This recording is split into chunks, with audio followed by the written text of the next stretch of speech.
वा शेट वा, कॉपी करताय. आज तर काकीला नाव सांगणारच.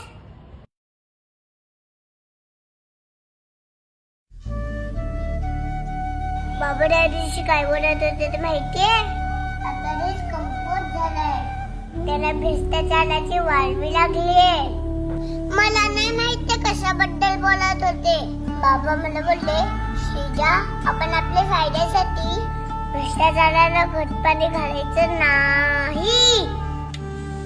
मला ते पण नाही समजलं, पण तुझी कॉपी सीमा काकीला सांगू नये म्हणून तू ही कॅडबरी मला दिलीस ना, तेव्हा मला समजलं ह्यालाच भ्रष्टाचार बोलत असतील.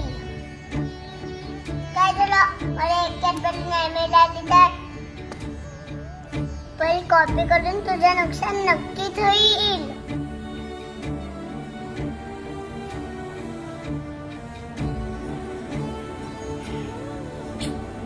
काय करते? बाबा बोलतात भारताचं भविष्य आपल्या खांद्यावर आहे, म्हणून खांदे बलवान करते.